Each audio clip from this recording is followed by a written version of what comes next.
Salut tout le monde. Alors dans cette vidéo, on va voir comment installer Zoom et comment l'exploiter. Première chose, vous allez démarrer le navigateur, vous allez taper ici zoom.us.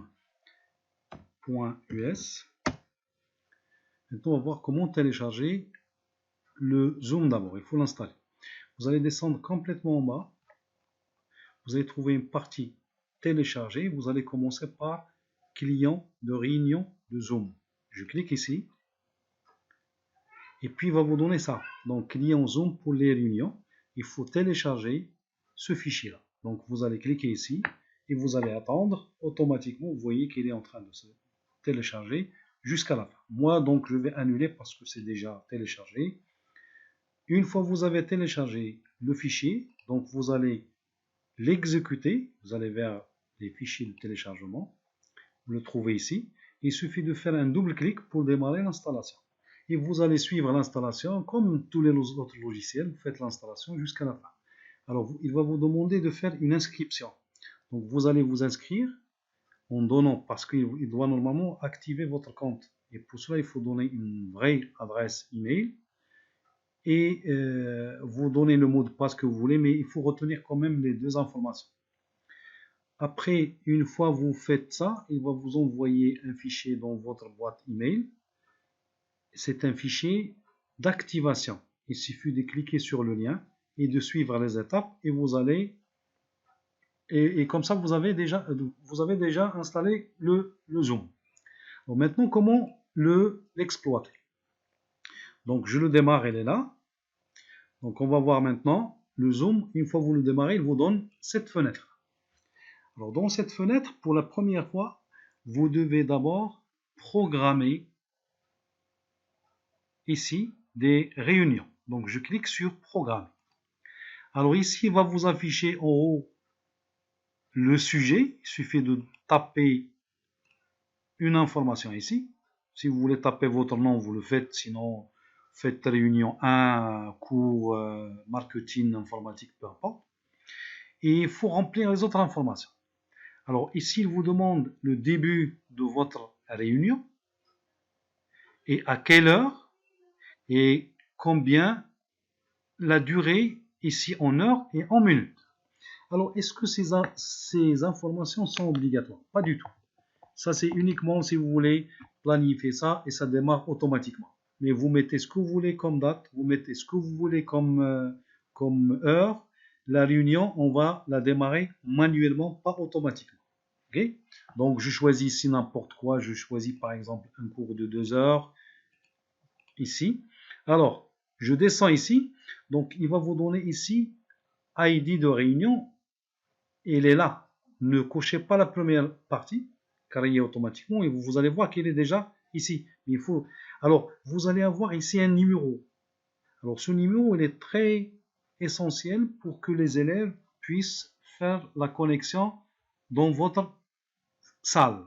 Ce numéro, vous devez le donner à vos étudiants. Donc, il faut le noter quand même quelque part. Alors, on va faire un mot de passe. Donc, il suffit de taper ici un mot de passe. Pourquoi le mot de passe? Comme ça, il n'y a que les gens qui ont le mot de passe qui peuvent rentrer dans votre cours. Pas n'importe qui. Vous sont d'accord? Alors ici, donc la vidéo est laissée activée. Pour les participants, vous pouvez laisser désactiver, mais toutefois ces paramètres, on peut les changer après dans l'application elle-même. Je peux activer la vidéo d'un participant. Laissez désactiver. Alors pour l'audio, vous avez une option téléphone, audio de l'ordinateur et les deux. Vous allez cocher les deux ici. Okay? Et pour le calendrier, vous prenez autre calendrier et vous allez faire programme. Alors, il va vous afficher une fenêtre comme ça, qui va vous donner le résumé. Si vous ne trouvez pas cette fenêtre comme ça, c'est pas grave, je la ferme. Il suffit de venir ici, vous allez trouver, pour moi j'ai ici plusieurs réunions, pour vous, vous allez trouver celle que vous avez fait, vous allez cliquer ici, et vous allez faire copier l'invitation. Je dis bien, c'est intéressant de retenir ces informations. Pourquoi? Parce que si vous perdez le numéro ou vous perdez le mot de passe, il faut créer encore une réunion. Ok? Je vais démarrer par exemple le bloc-notes et je vais coller les informations que j'ai là. Alors là, il vous donne le nom ici, la réunion, à quelle heure il va commencer, etc. Et là, il va vous donner un lien. Ça, c'est le lien que vous devez normalement donner à vos étudiants. Sinon, il suffit de leur donner tout simplement le ID de la réunion et le mot de passe. Ça, c'est obligatoire. Sinon, ils ne peuvent pas se connecter. Bon, cela dit, donc, vous devez enregistrer le fichier, bien sûr. Alors, une fois on a créé ça, qu'est-ce qu'on va faire? On va maintenant commencer à travailler avec le Zoom. Qu'est-ce qu'on fait? Alors, on va cliquer maintenant sur partager l'écran. Là, il va vous demander le ID, ça veut dire c'est le numéro de la réunion. Donc, c'est le numéro que vous avez mis tout à l'heure vous avez enregistré sur le fichier. Il ne faut pas l'oublier ce numéro-là. Donc, je fais partager et j'attends la connexion. Alors, une fois que vous êtes connecté, il vous donne une petite fenêtre comme ça. Dans cette fenêtre, il vous affiche, ça c'est écran, c'est ce qu'on appelle votre bureau. Ça c'est un tableau blanc sur lequel vous pouvez donner des explications. Ça c'est les fenêtres ouvertes sur votre machine. Sont là. D'accord? Donc je commence par un tableau blanc. Je sélectionne et je fais partage. Alors au fait, c'est un tableau qui va servir à quoi? Qui va servir à donner des explications aux étudiants. Donc vous pouvez écrire ce que vous voulez ici. Okay? Mais avant de commencer les explications, alors faites attention à une chose s'il vous plaît. Il faut d'abord cliquer sur rejoindre l'audio. Parce que jusqu'à présent, les élèves ne vous entendent pas. Complètement l'audio et le micro il ne passe pas. Okay? Donc je clique sur rejoindre l'audio par l'ordinateur. Et là, vous avez le micro, il est là. Alors jusqu'à présent aussi, ils n'entendent rien. Mais une fois que je clique, j'active. Alors là, vous voyez que le micro, il passe, il y a les élèves peuvent m'entendre maintenant. À tout moment, vous pouvez arrêter. Ça veut dire si vous voulez arrêter le micro, il suffit de cliquer là et personne ne vous entend après. Okay? Donc, première chose. Après, il y a démarrer la vidéo. Donc, si vous voulez, par exemple, que vos élèves ou les participants vous voient sous format d'image ici quelque part, vous pouvez activer la vidéo. Alors, ici, vous avez les participants. Donc, le numéro 1 que vous avez là, c'est le nombre de participants. Étant donné que moi, je fais cette démonstration uniquement tout seul, donc vous voyez ici qu'il n'y a qu'une personne. Après, si vous avez des participants, il va vous afficher le nombre 15, 17, 20, peu importe. Et là, il va vous donner leur nom. Ils seront ici. C'est bon? Alors, avant de commencer le cours, moi je vous propose, c'est de préférence, d'enregistrer. Comme ça, s'il y a des élèves qui n'ont pas compris le cours sur place, ils peuvent, par exemple, le télécharger. Vous pouvez le mettre dans les classrooms ou sur YouTube. Ils peuvent le télécharger pour revoir le cours de A à Z. Donc avant de commencer, vous cliquez sur enregistrer.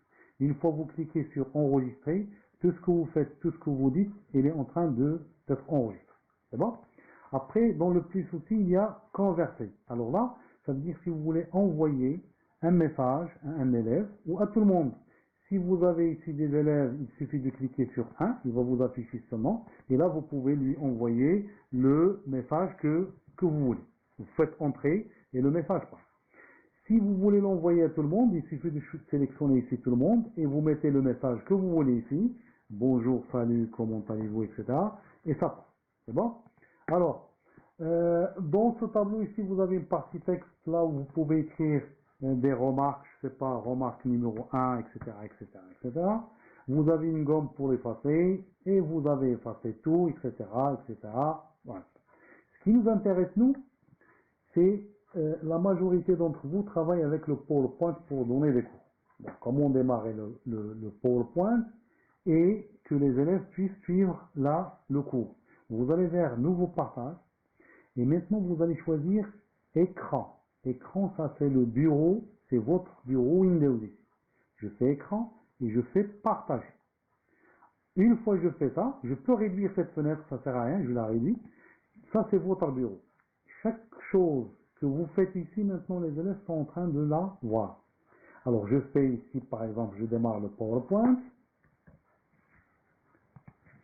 Je vais ouvrir une présentation.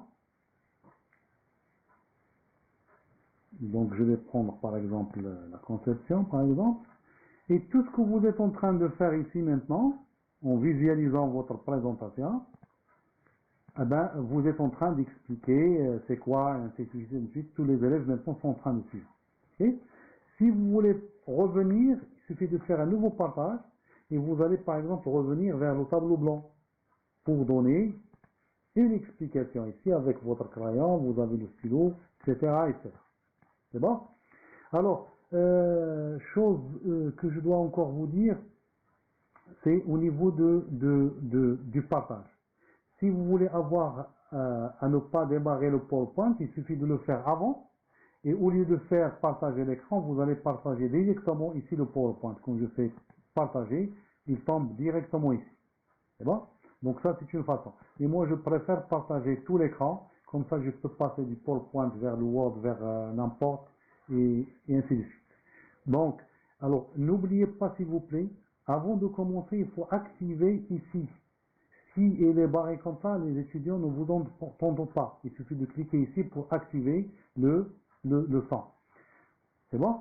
Et à la fin, avant de quitter tout ça, il faut cliquer sur le bouton arrêter. Une fois on clique sur le bouton arrêter, ça veut dire que on va arrêter la présentation et le cours est terminé. Alors j'espère que vous avez compris le principe. Sinon, on va faire une autre séance. Il y a d'autres choses qu'on n'a pas vues, mais le principe, c'est ça au début. Alors, bonne chance et à la prochaine.